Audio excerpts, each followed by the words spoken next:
Hello guys, good morning all of you. कैसे हैं दोस्तों आप सभी? आई होप आप सभी मस्त होंगे, व्यस्त होंगे और जबरदस्त होंगे। तो दोस्तों, mister India voice tour blogs के एक नए वीडियो में आप सभी का स्वागत है। और यह जो वीडियो है ना, ये पूरा का पूरा वीडियो प्रयागराज कुंभ पे आधारित है। इस बार कुंभ जो है 2025 का लगा हुआ है प्रयागराज में, और कुछ अच्छी और कुछ बुरी अनुभूतियों के साथ, कुछ खट्टी मीठी अनुभूतियों के साथ यह लगातार आगे बढ़ रहा है। और यह जो कुंभ का आयोजन है ना, यह एक तरह से माना जाए तो विश्व का सबसे बड़ा त्योहार, सबसे बड़ा मेला है। पूरे विश्व से दूर दूर से श्रद्धालु आते हैं और यहाँ पे एक होके गंगा मैया के संगम पे, जहाँ पे गंगा जमुना सरस्वती का संगम है, यहाँ पे स्नान करते हैं। और महाकुंभ 2025 जो है वो प्रयागराज में लगा हुआ है। हर 12वें वर्ष यहाँ पे लगता है। वैसे कुंभ मेला जो है वो भारत में आयोजित होने वाला एक विशाल मेला है। कहा जाए तो यह सबसे बड़ा मेला है, जिसमें करोड़ों श्रद्धालु आते हैं और स्नान करते हैं। यह जो कुंभ का जो मेला है, यह हर 12वें वर्ष प्रयाग, हरिद्वार, उज्जैन और नासिक में से किसी एक स्थान पर लगता है। और वहाँ पे लोग एकत्र होते हैं और वहाँ पे स्थित नदियों में स्नान करते हैं और अपने आप को धन्य मानते हैं। यह कुंभ का मेला सिर्फ 4 ही जगह पे लगता है। प्रयाग में, जहाँ पे गंगा जमुना और सरस्वती माता का संगम है, इन तीनों नदियों का संगम है।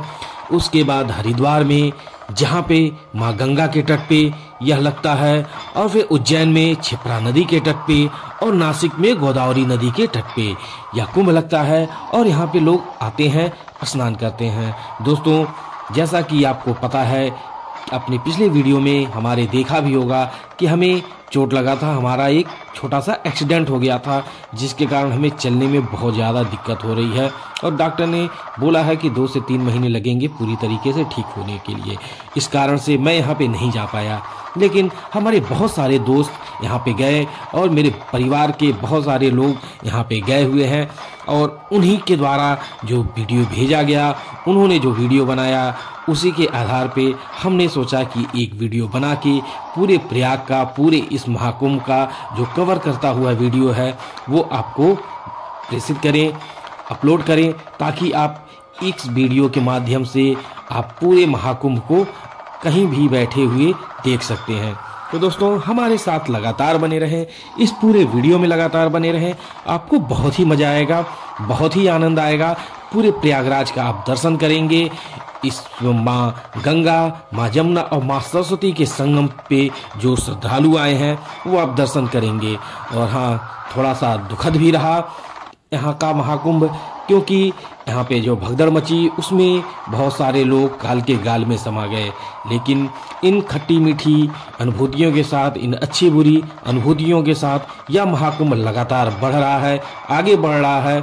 और श्रद्धालु लगातार यहाँ पे आ रहे हैं और अपने मन को, अपने शरीर को, अपनी आत्मा को पवित्र कर रहे हैं। तो इस तरह से आप इस वीडियो के माध्यम से इस प्रयागराज, इस महाकुंभ 2025 की यात्रा पे हमारे साथ बने रहें। पूरा वीडियो देखें, पूरे वीडियो को सपोर्ट करें और आनंद प्राप्त करें और भगवान का आशीर्वाद भी प्राप्त करें। और हाँ, अगर आप इस चैनल पे नए हैं तो प्लीज़ सब्सक्राइब करें, ज़्यादा से ज़्यादा शेयर करें, लाइक करें और आइकॉन बेल भी ज़रूर दबा दें, ताकि हमारे वीडियो जितने भी पढ़ते हैं उसके नोटिफिकेशन आप तक पहुंचता रहे। और निश्चित ही इस वीडियो के माध्यम से आपको बहुत ही मजा आएगा, क्योंकि पूरे महाकुंभ का, पूरे प्रयागराज का जो भी जानकारी है, जो महाकुंभ में जो जो चीज़ें हो रही हैं, वो सब आपको एक जगह बैठ के देखने को मिल जाएगा। और इसके साथ साथ काफ़ी महाकुंभ के बारे में जो जानकारियां हैं वो भी आपको मिलेंगी। तो दोस्तों, ज्योतिषी गणनाओं के अनुसार जो यह मेला है कुंभ का, वह पौष पूर्णिमा के दिन आरंभ होता है और मकर संक्रांति इसका विशेष ज्योतिषी पर्व होता है। जब सूर्य और चंद्रमा वृश्चिक राशि में और बृहस्पति मेष राशि में प्रवेश करते हैं, मकर संक्रांति के दिन होने वाले इस योग को कुंभ स्नान योग कहते हैं। और इस दिन को विशेष मंगलकारी माना जाता है, क्योंकि ऐसा माना जाता है कि इस दिन पृथ्वी से उच्च लोगों के द्वार इस दिन खुलते हैं। और इस प्रकार इस दिन स्नान करने से आत्मा को उच्च लोगों की प्राप्ति सहजता से हो जाती है। यहाँ स्नान करना साक्षात स्वर्ग का दर्शन करना माना जाता है। कुंभ जो है उसका शाब्दिक अर्थ है घड़ा, यानी कि सुराही, बर्तन। यह वैदिक ग्रंथों में पाया जाता है। इसका अर्थ अक्सर पानी के विषय में या पौराणिक कथाओं में अमरता यानी कि अमृत के बारे में बताया जाता है। और मेला शब्द का अर्थ है किसी एक स्थान पर मिलना, एक साथ चलना, सभा में या फिर विशेष रूप से सामुदायिक उत्सव में उपस्थित होना। यह शब्द ऋग्वेद और अन्य प्राचीन हिंदू ग्रंथों में भी पाया जाता है। इस प्रकार जो कुंभ है उसका अर्थ है अमृत का मेला। ज्योतिषी महत्व इसका बहुत ज्यादा है। पौराणिक विश्वास और मान्यताओं की बात की जाए तो कुंभ का असाधारण महत्व बृहस्पति के कुंभ राशि में प्रवेश तथा सूर्य के मेष राशि में प्रवेश के साथ जुड़ा है। ग्रहों की जो स्थिति है, हरिद्वार से बहती गंगा के किनारे पर स्थित हर की पौड़ी स्थान पर गंगा नदी के जल को औषधीकृत करती है और उन दिनों यह अमृतमय हो जाती है। यही कारण है कि अपनी अंतरात्मा की शुद्धि हेतु पवित्र स्नान करने लाखों श्रद्धालु यहाँ पर आते हैं। आध्यात्मिक दृष्टि से अर्धकुंभ के काल में ग्रहों की स्थिति एकाग्रता तथा ध्यान साधना के लिए उत्कृष्ट होती है। हालांकि सभी हिंदू त्योहार समान श्रद्धा और भक्ति के साथ मनाए जाते हैं, पर यहाँ पे अर्धकुंभ और कुंभ मेले के लिए पर्यटक जो है वो विशेष रूप से पूरे विश्व से आते हैं और श्रद्धालु जो है पूरे श्रद्धा के साथ यहाँ पर स्नान भी करते हैं। यहाँ पे आप देख सकते हैं अनेकों तरीके से सजावट की गई है। अनेकों तरीके से यहाँ पे बहुत सारे दर्शनीय स्थलों का निर्माण किया गया है और लगातार सरकारों के द्वारा भी प्रयास किया गया है कि ज़्यादा से ज़्यादा लोग यहाँ पे आएँ और कुंभ का स्नान करें, कुंभ में और इसका दर्शन भी करें। कुंभ पर्व के आयोजन को लेकर अगर पौराणिक कथाओं की बात की जाए तो 2-3 पौराणिक कथाएं बहुत ज़्यादा प्रचलित हैं, जिनमें से सर्वाधिक मान्य कथा देवदानवों द्वारा समुद्र मंथन से प्राप्त अमृत कुंभ से अमृत बूंद गिरने को लेकर है। इस कथा के अनुसार महर्षि दुर्वासा के शाप के कारण जब इंद्र और अन्य देवता कमजोर हो गए तो दैत्यों ने देवताओं पर आक्रमण कर उन्हें परास्त कर दिया। तब सब देवता मिलकर भगवान विष्णु के पास गए और उन्हें सारा वृत्तांत सुनाया। तब भगवान विष्णु ने उन्हें दैत्यों के साथ मिलकर क्षीर सागर का मंथन करके अमृत निकालने की सलाह दी। भगवान विष्णु के ऐसा कहने पर संपूर्ण देवता दैत्यों के साथ संधि करके अमृत निकालने के यत्न में लग गए। अमृत कुंभ के निकलते ही देवताओं के इशारे से इंद्रपुत्र जयंत अमृत कलश को लेकर आकाश में उड़ गया। उसके बाद दैत्य गुरु शुक्राचार्य के आदेशानुसार दैत्यों ने अमृत को वापस लेने के लिए जयंत का पीछा किया और घोर परिश्रम के बाद उन्होंने बीच रास्ते में ही जयंत को पकड़ा। तत्पश्चात अमृत कलश पर अधिकार जमाने के लिए देवदानवों में 12 दिन तक अविराम युद्ध होता रहा। इस परस्पर मारकाट के दौरान पृथ्वी के 4 स्थानों प्रयाग, हरिद्वार, उज्जैन और नासिक पर कलश से अमृत बूंदें गिरी थी और उस समय चंद्रमा ने घट से प्रस्वर्ण होने से, सूर्य ने घट फूटने से, गुरु ने दैत्यों के अपहरण से एवं सभी ने देवेंद्र के भय से घट की रक्षा की। कलह शांत करने के लिए भगवान विष्णु ने मोहिनी रूप धारण कर यथाधिकार सबको अमृत बांटकर पिलाया। इस प्रकार देव दानव युद्ध का अंत किया गया। अमृत प्राप्ति के लिए देवदानों में परस्पर 12 दिन तक निरंतर युद्ध हुआ था। देवताओं के 12 दिन मनुष्यों के 12 वर्ष के तुल्य होते हैं, अतएव कुंभ भी 12 होते हैं। इनमें से 4 कुंभ पृथ्वी पर होते हैं और शेष 8 कुंभ देवलोक में होते हैं, जिन्हें देवगण ही प्राप्त कर सकते हैं। मनुष्यों की वहां पहुंच नहीं है। जिस समय चंद्रादिकों ने कलश की रक्षा की थी, उस समय वर्तमान राशियों पर रक्षा करने वाले चंद्र सूर्यादि ग्रह जब आते हैं, उस समय कुंभ का योग बनता है। अर्थात जिस वर्ष जिस राशि पर सूर्य, चंद्रमा और बृहस्पति का संयोग होता है, उसी वर्ष उसी राशि के योग में जहाँ जहाँ अमृत बूंद गिरी थी, वहाँ वहाँ पे कुंभ का पर्व होता है।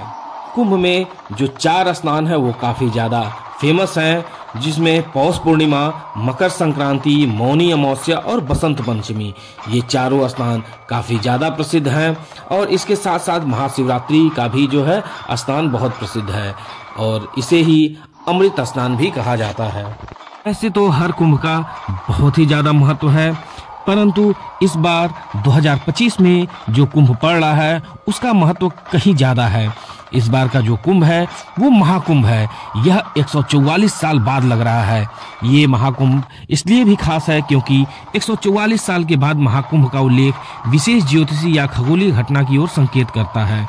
14 जनवरी 2025 को शाही स्नान कर करोड़ों यात्री प्रयागराज के पवित्र त्रिवेणी संगम में डुबकी लगाकर अपने पापों से मुक्त हुई। साल 2025 में यह महाकुंभ मेला 13 जनवरी से शुरू होकर 26 फरवरी तक चलेगा और इसमें 50 करोड़ से ज्यादा श्रद्धालुओं के भाग लेने की उम्मीद जताई जा रही है। आपको बताते चलें कि महाकुंभ और कुंभ में क्या अंतर होता है। कुंभ मेले का आयोजन ग्रहों और नक्षत्रों की विशिष्ट स्थिति के आधार पर किया जाता है। कुंभ मेला जब आयोजित होता है जब सूर्य, चंद्रमा और बृहस्पति एक विशिष्ट स्थिति में होते हैं, लेकिन जब बृहस्पति मकर राशि में और सूर्य व चंद्रमा अन्य शुभ स्थानों पर होते हैं तब महाकुंभ का समय बनता है और यह संयोग हर 144 वर्षों में एक बार आता है। इस संयोग को विशेष रूप से शुभ और दिव्य माना जाता है। हर 144 साल में एक दुर्लभ खगोलीय घटना होती है जो कुंभ मेले को विशिष्ट बनाकर महाकुंभ बना देती है। हिंदू ज्योतिषी गणनाओं में 12 और 144 वर्षों के चक्र का महत्व बताया गया है। 12 साल के चक्र को एक समान कुंभ मेला कहा जाता है और 12 कुंभ मेलों के बाद यानी कि 12 गुणे 12 बराबर 144 साल महाकाल कुंभ या विशेष महाकुंभ कहा जाता है। शास्त्रों में कहा गया है कि महाकुंभ में स्नान और पूजा करने से कई गुना अधिक पुण्य की प्राप्ति होती है। इसे देवताओं और ऋषियों द्वारा भी अत्यधिक पवित्र माना गया है। पौराणिक कथाओं में या अमृत मंथन की कथा में कुंभ मेले का उल्लेख मिलता ही है। यह माना जाता है कि हर 144 साल में अमृत कलश से विशेष ऊर्जा या दिव्यता पृथ्वी पर उतरती है, जिससे यह मेला और अधिक पवित्र हो जाता है। मेला और महाकुंभ को मोक्ष प्राप्ति का अवसर भी माना जाता है। मान्यता है कि इस समय गंगा, यमुना, सरस्वती और अन्य नदियों में स्नान करने से पापों का नाश होता है और पुण्य की प्राप्ति होती है। महाकुंभ में आने वाले सभी श्रद्धालु और पर्यटक त्रिवेणी संगम में स्नान और मेला घूमने के बाद प्रयागराज के अन्य पर्यटन और धार्मिक स्थलों पर भी जा सकते हैं। इनमें लेटे हनुमान जी का मंदिर, अक्षयवट, पातालपुरी मंदिर, मनोकामेश्वर मंदिर, नागवासुकी मंदिर, शंकर विमान मंडप महाकुंभ मेला क्षेत्र के अंतर्गत ही आते हैं और यहाँ पे भी लोग आ सकते हैं। इसके अलावा शहर में आप चंद्रशेखर आजाद पार्क, स्वराज भवन, खुसरो बाग, निषाद राज पार्क इत्यादि जगहों पर भी जा सकते हैं और भी अनेकों जगह है जहाँ पे आप घूम सकते हैं। यहाँ पे बहुत सारे लोग हैं जो कि एक महीने से आके यहाँ पे रुके हुए हैं और भी लोग आ रहे हैं जो कुछ दिन के लिए रुक रहे हैं और कुछ आ रहे हैं जो एक ही दिन रुक रहे हैं और फिर वहाँ से चले जा रहे हैं। अनेकों साधु सन्यासी यहाँ पे आए हुए हैं और वो भी जो है आपको यहाँ पे देखने को मिलेंगे। पूरे विश्व से, पूरे भारत से एक से बढ़कर एक तपस्वी ऋषि मुनि भी यहाँ पे आए हुए हैं। आप उनके दर्शन का फल प्राप्त कर सकते हैं और इस स्नान का तो पुण्य आपको मिलेगा ही मिलेगा। इतने महान ऋषि परंपरा को मानने वाले, सनातन परंपरा को मानने वाले ऋषि मुनियों का दर्शन भी आपको प्राप्त होगा। और आप ये देख सकते हैं लगातार यहाँ पे भीड़ आती जा रही है, बढ़ती जा रही है। कुछ लोग जो है यहाँ पे एक एक महीने से आके रुके हुए हैं। यहाँ पे सबसे बड़ा टेंट सिटी बनता है, विश्व का सबसे बड़ा टेंट से बना हुआ शहर बनता है। और यह जो पूरा मेला क्षेत्र है ये मेले के समय, कुंभ के समय जिला घोषित कर दिया जाता है। बाकायदे यहाँ पे कुंभ मेला अधिकारी जो कि जिलाधिकारी की तरह ही होता है, उसी का पावर होता है, वो यहाँ पे आयोजन होता है। यहाँ पे थाना बनाया जाता है। ये आप देख सकते हैं पूरा का पूरा जो है टेंट सिटी है। मतलब आप जब यहाँ पे आएंगे ना तो मतलब आश्चर्य करने वाली बात आप ये देख सकते हैं। इतनी भीड़ यहाँ पे इकट्ठी हो रही है।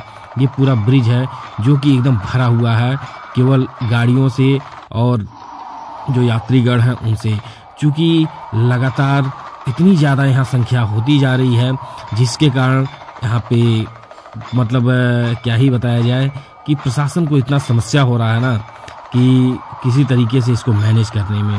और इस बार तो काफ़ी अलग है। इस बार हम नहीं जा पा रहे हैं, इसका हमें बड़ा कष्ट हो रहा है। अगर हमारा पैर सही रहता, हमारा एक्सीडेंट नहीं हुआ होता तो हम जरूर जाते। आप ये देख सकते हैं ये भीड़ का रीला, कितनी ज़्यादा भीड़ है, कितनी ज़्यादा भीड़ यहाँ इकट्ठा हो रही है। दूर दूर से लोग आ रहे हैं, पूरे भारत से आ रहे हैं, पूरे विश्व से लोग यहाँ पे सिर्फ आ रहे हैं प्रयागराज का दर्शन करने के लिए, स्नान करने के लिए इस कुंभ में। आप ये देख सकते हैं इसी कारण से घटनाएं होती हैं। जो जनता है ना उसको भी सचेत होना चाहिए, उसको भी सोचना चाहिए। लेकिन देखिए बैरिकेडिंग जैसे खुलते ही लोग कैसे दौड़ रहे हैं। अब इसी में लोग घायल हुए, जो घटना हुई प्रयागराज में बस सिर्फ इसी कारण से हुआ था। आप ये देख सकते हैं कितनी भीड़, पूरी मतलब शहर जो है ना, पूरा शहर जाम है। और भीड़ क्या बताया जाए, मतलब बहुत ही ज़्यादा स्थिति जो है, इतनी ज़बरदस्त स्थिति यहाँ पे हो जा रही है ना भीड़ की वजह से, कि प्रशासन पूरी तरीके से एकदम परेशान हो जा रहा है। और इसी वजह से ये जो घटना हुई थी वो घटना भी हुई, और उसके प्रति तो सभी को संवेदनाएं हैं, सभी को बहुत ज़्यादा दुख हुआ जो घटना घटी, क्योंकि अनेकों लोग काल के गाल में समा गए, बहुत सारे लोग अपने परिवार से बिछड़ गए। अब उसकी भरपाई तो नहीं ही की जा सकती है, लेकिन अब ये देखिए आप क्या मंजर है। हम जितने लोग हमारे परिचय के गए थे, हमें उन लोग का भी टेंशन हो रहा था, सभी लोग से लगातार बातें हो रही थी, सभी लोग जो है वो यहाँ के वीडियो भी भेज रहे थे, और उन्हीं वीडियो को कलेक्ट करके हमने ये वीडियो बनाया ताकि आपको इसके बारे में कुछ जानकारियाँ दी जा सके, और क्या वहाँ चल रहा है, कैसे चल रहा है, उसके बारे में भी आपको बताया जा सके। आप इस पूरे वीडियो के माध्यम से आप देख सकते हैं कि यहाँ का क्या माहौल है, किस तरीके से। तो हाँ, ये है कि आप यहाँ पे जब भी जाएं तो बहुत संभल के जाएं, और अपना ख्याल रखें, परिवार का ख्याल रखें।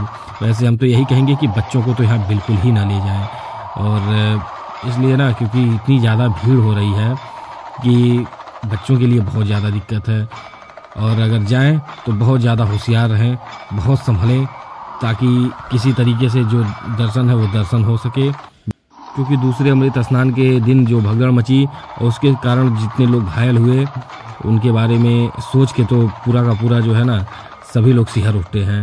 और हमारे परिचित एक अंकल जी हैं, हमारे गांव के भी हैं, और हमारे शहर में भी, हमारे कॉलोनी में ही उन्होंने मकान, कॉलोनी के बगल में उन्होंने मकान बनवाया है और वहाँ पे रहते हैं।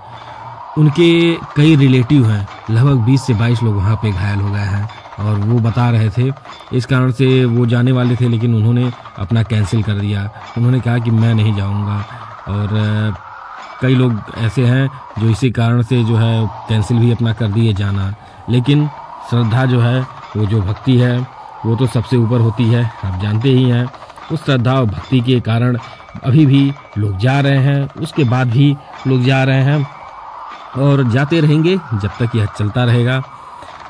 कुछ घटनाएं होती भी रहती हैं, और जो श्रद्धालु हैं उनकी अपनी एक श्रद्धा है। श्रद्धा जो है वो मन से आता है, तो उसके बारे में कुछ कहा भी नहीं जा सकता है। और जिसकी जैसी श्रद्धा है उस आधार पे लोग जा रहे हैं। बहुत सारे लोग ये कह रहे हैं कि जो होना होगा वहाँ पे होगा, वहीं पे होगा, उस पवित्र स्थान पे होगा, उस पवित्र क्षेत्र में होगा। तो खैर, फिर भी आप होशियार रहिए, सतर्क रहिए, और वहाँ पे जाइए, दर्शन कीजिए, और दर्शन करने के बाद आराम से निकल आइए। हाँ, ये सचेत रहिए कि भागा दौड़ी मत कीजिए किसी भी तरह का। वहाँ पे आप पुण्य प्राप्त करने गए हैं, तो ऐसा ना हो कि पुण्य के चक्कर में दूसरे को परेशान आप करें, और आपके वजह से दूसरे को कष्ट हो, जिस वजह से जो पुण्य है ना, वो पुण्य न मिलके आपको पाप ही लगे। तो इसलिए आप सही तरीके से जाइए। आप ये देख सकते हैं, जो भगदड़ है, भगदड़ की कुछ वीडियो जो हमारे पास भेजे थे हमारे कुछ रिलेटिव और दोस्त, उस आधार पे आप ये देख सकते हैं कितना भयानक मंजर हो गया था उस समय। बहुत ही ज़्यादा दर्दनाक, बहुत ही ज़्यादा। और अलग अलग लोगों का अलग अलग कहना है कि कुछ लोग कुछ कहते हैं, कुछ लोग कुछ कहते हैं कि कहाँ कहाँ घटनाएं हुई, कहाँ नहीं घटनाएं हुई। खैर, इस पर हम नहीं जाएंगे, वो तो जांच का विषय है। प्रशासन जांच भी कर रहा है कि किस तरीके से ये घटनाएं हुई थी, क्यों हुई थी। उस पर लगातार जो है प्रशासन की नज़र है, और प्रशासन जो है लगातार उस पर अपना बनाया हुआ है, वो लगातार जांच भी किया जा रहा है उस पे द्वारा। और वहाँ की जो जनता है, उन्होंने भी अलग अलग चीज़ें कही हैं। कुछ लोग कुछ कह रहे हैं, कुछ लोग कुछ कह रहे हैं, कुछ लोग भगदड़ के बारे में कुछ बातें कर रहे हैं, कुछ लोग कुछ बातें कर रहे हैं। तो खैर, इसमें पढ़ना नहीं है, वो जो भी होगा वो सच्चाई तो सामने आई जाएगी। और खैर, प्रशासन उस पर लगातार लगा ही हुआ है, सरकार की नज़र है ही। बस सभी लोग यही मनाइए, ईश्वर से प्रार्थना कीजिए कि सब कुछ अच्छा रहे। अब जो है ऐसी कोई अप्रिय घटनाएं ना हो, बस भगवान सबकी रक्षा करे। सभी लोग जो है स्वस्थ रहें, सुरक्षित रहें, और जो भी लोग वहाँ पे श्रद्धालु लोग जा रहे हैं वो अच्छे से दर्शन करें और उनके परिवार जो है वो सभी लोग सुरक्षित रहें। बस इतना ही हम कहना चाहते हैं, क्योंकि इसमें जो है जो लोग वहाँ पे जाते हैं ना, उनकी भी थोड़ी सी गलती तो होती है, क्योंकि उनके अंदर जो है थोड़ा सा भी ये नहीं होता है कि अच्छा चीज़ें संभल के हम करें। आप ये देख सकते हैं उस घटना के बाद की जो स्थिति है, ये कैसे एकदम मतलब खाली हो गया था। चूँकि बाहर से आने वाली गाड़ियों को भी रोक दिया गया था, वो भी नहीं आ पा रही थी, तो इसलिए जो है पूरा का पूरा क्षेत्र जो है एकदम शांत हो गया था, पूरा वीरान हो गया था। ये आप देख सकते हैं एक से एक जो है यहाँ पे चीज़ों को बनाया गया है, डेवलप किया गया है, ताकि जो श्रद्धालु आएँ वो यहाँ पे देखें और पूरा समय व्यतीत करें। जो 1 महीने रुकते हैं उनके लिए तो बहुत ही अच्छा है। कभी मौका मिला तो हम भी जो है उसको जाएंगे, 1 महीना किसी न किसी कुंभ में रुकने का अवसर अपने आप को जरूर देंगे। इसको जो है ना कल्पवास कहा जाता है, जो 1 महीने के लिए, 1 महीने से ऊपर लगभग 1 से सवा महीने लोग यहाँ पे रुकते हैं। तो टेंट का घर बनता है और बनाते हैं लोग, और उसी रेत पे अपना बिस्तर लगा के उसमें लोग रहते हैं और 1 महीने पूरी तरीके से अपने शरीर को तपाया जाता है, तपस्या किया जाता है। मतलब कि जो जीवन है उस समय बहुत कठिन होता है और किसी तरीके से लोग उसमें अपने को व्यतीत करते हैं, यही जो टेंट है उसी टेंट में। और प्रभु की इच्छा, प्रभु की कृपा बनी रहे सभी पे।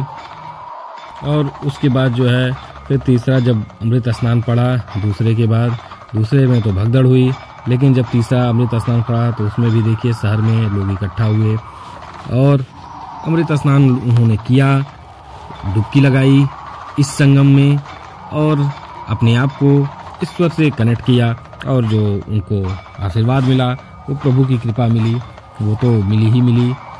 तो अब क्या ही कहा जाए, बस इतना ही कहा जा सकता है कि आप यहाँ आएँ, दर्शन करें, स्नान करें, लेकिन पूरी सतर्कता के साथ थोड़ा सा धैर्य बना के रखें। धैर्य बहुत ज़रूरी है। और वैसे भी आप यहाँ पे ना पूजा करने आए हैं, भक्ति करने आए हैं, और धैर्य ही नहीं होगा तो फिर वो भक्ति आपको कैसे प्राप्त होगी, वो पुण्य कैसे आपको मिलेगा। आप आए हैं स्नान करने के लिए और आप दूसरे को धक्का दे रहे हैं, दूसरे को परेशानी हो रही है आपकी वजह से, तो आपको पुण्य कैसे मिल सकता है भला? नहीं मिलेगा, बिल्कुल भी नहीं मिलेगा। तो जब पुण्य प्राप्त करना है, जब आप किसी अच्छे कर्म के लिए आए हैं, तो बुरे कर्मों को छोड़ दीजिए और तभी आपको कुछ अच्छा मिलेगा। यहाँ पे आप आइए और स्नान कीजिए, लेकिन दूसरों का ख्याल ज़्यादा रखिए। जब दूसरों का ख्याल रखेंगे तो आपका ख्याल अपने आप रहेगा, आप सुरक्षित रहेंगे। तो इस कारण से सबको समय दें, एक दूसरे को धक्का मत दें, एक दूसरे को परेशान ना करें, लाइन से चलें, धैर्य बना के चलें और अफवाहों पे ध्यान भी ना दें, ताकि आपकी जो यात्रा हो, इस कुंभ की यात्रा हो, इस प्रयागराज की यात्रा हो, इस महाकुंभ 2025 की जो यात्रा हो, वो सकुशल हो और आपका परिवार सुरक्षित रहे, आप सुरक्षित रहें पूरी तरीके से। हमारी यही प्रार्थना है प्रभु से कि जो भी यहाँ पे जाए, सभी लोग माँ गंगा का, माँ जमुना का, माँ सरस्वती का, प्रयागराज का दर्शन करें और उनका आशीर्वाद, उनकी कृपा लेकर आए। किसी को कोई कष्ट ना हो, कोई समस्या ना हो, कोई प्रॉब्लम ना हो। तो दोस्तों, आप हमारे साथ पूरे वीडियो में बने रहें। इस पूरे वीडियो को ढेर सारा प्यार दें, ढेर सारा सपोर्ट करें और हमारे चैनल को, हमारे सारे वीडियो को बहुत ज़्यादा प्यार दें, बहुत ज़्यादा सपोर्ट करें। अगर आपको यहाँ का अनुभव मिला हो, आप यहाँ पे आए हो, दर्शन किए हो, स्नान किए हो, तो हमें इसका बारे में कमेंट करके ज़रूर बताएं और ढेर सारा प्यार दें हमें और हमारे वीडियो को और हमारे चैनल को। तो दोस्तों, आपसे फिर जल्दी ही मुलाकात होगी। थोड़ा सा हमारे लिए भी प्रार्थना करिए कि हम जल्दी से जल्दी स्वस्थ हो जाएं। फिर मिलते हैं अगले वीडियो में, तब तक के लिए बाय बाय।